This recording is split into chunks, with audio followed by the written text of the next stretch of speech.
La reflexión está titulada Trastornando o siendo trastornados. Ese es el tema que queremos tratar en esta hora. Y tiene que ver con el papel de la iglesia en el mundo. Y esta reflexión no tiene que ver tanto como que yo tengo la solución, nosotros como iglesia, más bien es una autocrítica para nosotros como iglesia, la reflexión que nosotros debemos de hacer con respecto a aquellos que creemos en Jesús, lo que estamos haciendo como iglesia en el mundo, ¿verdad? Tenemos que reflexionar sobre esto, y esta es una reflexión de ese tipo. Quiero bendecir la vida de José Pérez, bendiciones, este muchachito que nos ve, mi hermana Mayra también, hermano Kevin Funes, bendiciones hermano Kevin, gracias por conectarse a esta hora. También pueden darle ustedes compartir para que más personas puedan unirse y puedan disfrutar de esta palabra. Pues quiero comenzar con este tema que creo que es interesante, trastornando o siendo trastornados. Es como quién impacta a quién o la influencia de quién prevalece. Si es la influencia de la iglesia hacia el mundo o la influencia del mundo hacia la iglesia. Y hay un texto en la Biblia, en Hechos capítulo 17, versículo 6, donde la Biblia dice: pero no hallándolos, trajeron a Jasón y a algunos hermanos ante las autoridades de la ciudad, gritando: estos que trastornan el mundo entero también han venido acá. Estaban refiriendo a Pablo y a sus acompañantes que habían llegado hasta Tesalónica y estaban compartiendo la palabra. Entonces, la frase que ellos usaron, ¿verdad?, al tratar de llevarlos ante las autoridades fue: estos que trastornan el mundo entero también han venido hasta acá. Ahora, fíjese, una cosa es que el mundo sea impactado por la iglesia y otra es que la iglesia sea impactada por el mundo. A Jeremías Dios le dijo: conviértanse ellos a ti, pero tú no te conviertas a ellos. Me llama la atención que la palabra trastornar, la palabra griega es diestrefo. Y hay tres palabras que pudieran haberse traducido, y son estas: apartar, revertir, convertirse. Por lo menos esas tres connotaciones. En otras palabras, trastornar significa sacar a otro del curso normal de su vida, sacarlos del camino que llevan. Debemos entonces preguntarnos nosotros como iglesia y como parte que yo soy de la iglesia también, tengo que hacer este análisis respecto a mi vida, pero cada uno de nosotros tenemos que hacernos. ¿Cuánto estamos haciendo para cambiar nuestro mundo? ¿Cuánto esfuerzo estamos haciendo o cuánto estamos haciendo en realidad para cambiar nuestro mundo? Para apartarlo de la ruta que lleva, para revertir todo el daño que se ve en el mundo, para revertir ese camino que los conduce a la muerte, o para convertirlos al cristianismo, para convertirlos a la fe, para convertirlos a Dios. ¿Cuánto estamos haciendo para que ellos se vuelvan de su mal camino? Y quiero tratar en esta hora, yo normalmente tengo puntos en mis mensajes, ¿verdad?, aunque algunas veces respondo una pregunta. Esta vez tengo 3 puntos que pareciera que no tienen coherencia, pero voy a hacer que sea claro para usted.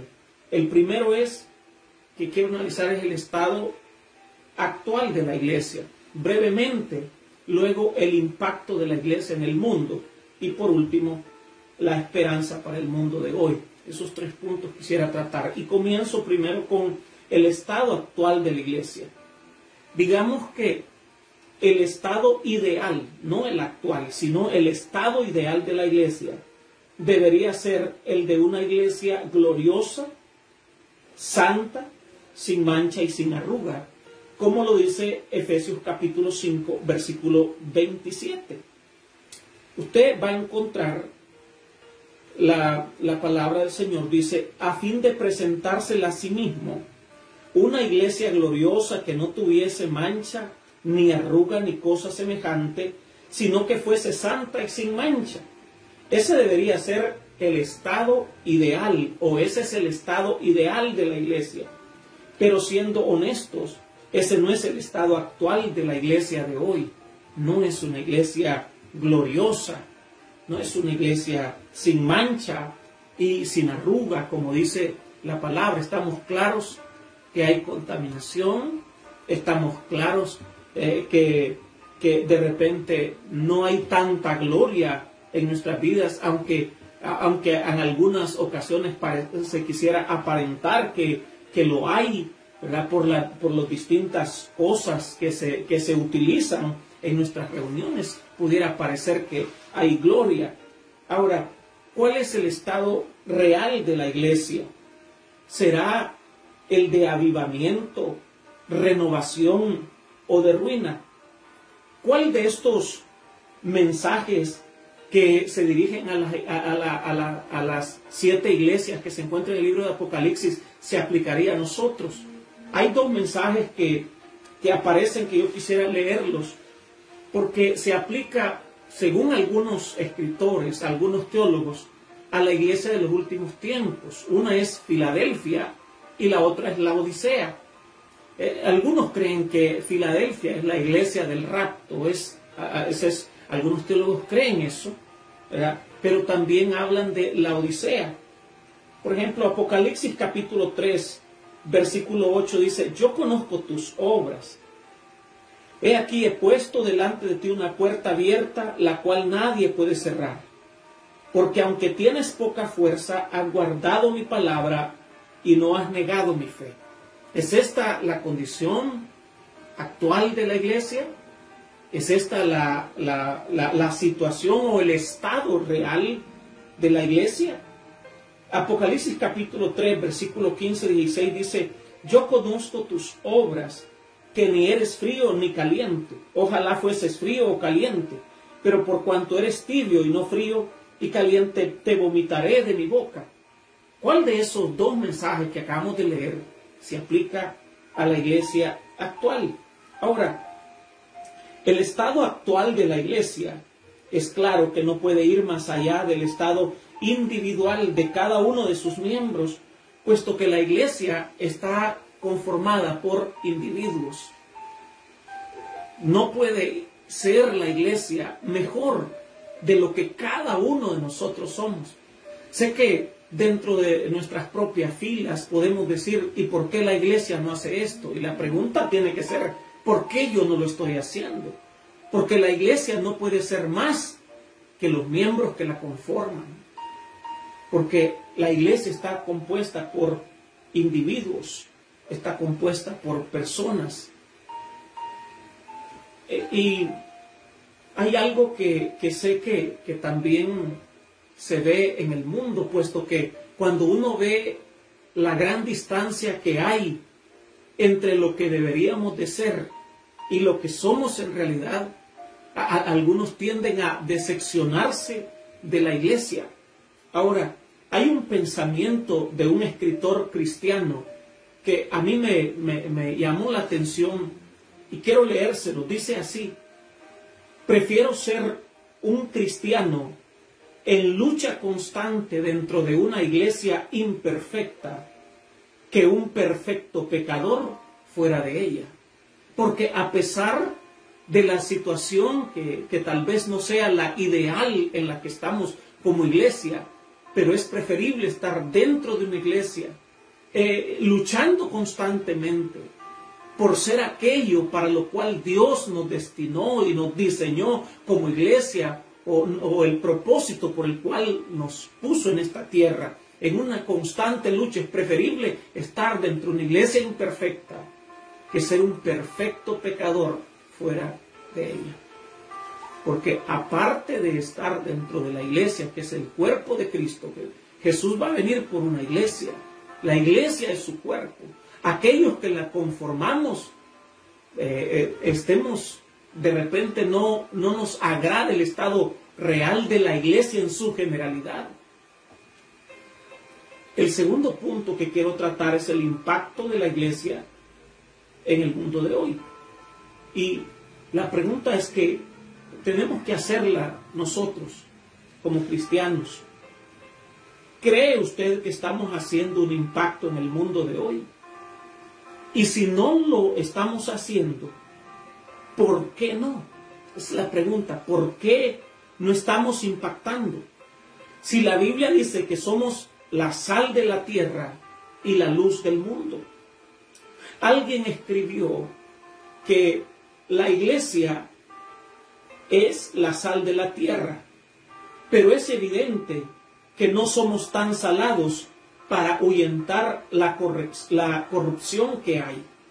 Porque vemos corrupción en el mundo, vemos corrupción en todas las esferas de la sociedad, desde las esferas más altas hasta las más bajas, hay corrupción. Y sé que a veces nosotros podemos estar denunciando la corrupción y ser parte de ella, aunque tal vez no a niveles grandes, pero cualquier acto de corrupción, por pequeño que sea, es corrupción y contribuye a esa corrupción generalizada que se ve en el mundo.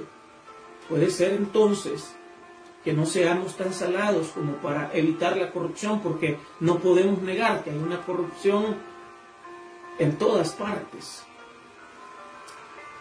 La iglesia es la luz del mundo, pero es evidente que esta luz es demasiado débil para tener mucha influencia en la gente de hoy. El mundo de hoy no trata de imitar a la iglesia, pero la iglesia sí está tratando de imitar al mundo. Y uno puede preguntarse, o es más, afirmar, que mucho de lo que se hace dentro de la iglesia se originó en el mundo y no en la iglesia misma. ¿Y por qué? Porque de repente aquellos que lideramos queremos ser populares, aceptados y aún reconocidos. Y claro, hay una exigencia por parte y hay una constante lucha, hay una constante batalla también por la atención de la gente, por atraer a otros a los pies de Cristo, y de repente en el afán de querer tener su atención, de ganarlos, de repente podemos perder el rumbo. Y hay algo que dice 2 Timoteo capítulo 4 versículo 3 que a mí me llamó la atención y se lo voy a leer en 3 versiones distintas. La primera versión es la normal que nosotros utilizamos, la Reina Valera de 1960, que dice: porque vendrá tiempo cuando no sufrirán la sana doctrina, sino que teniendo comezón de oír se amontonarán maestros conforme a sus propias concupiscencias.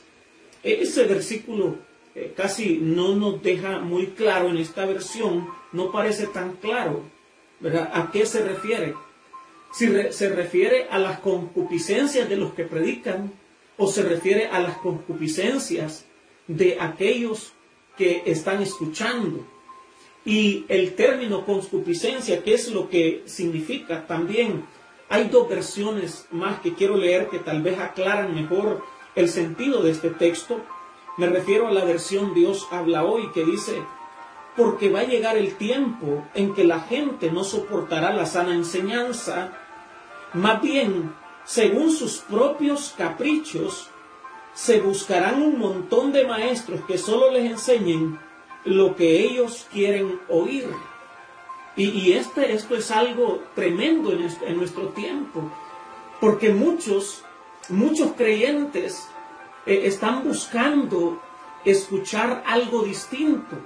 De repente ya no quieren escuchar a sus pastores.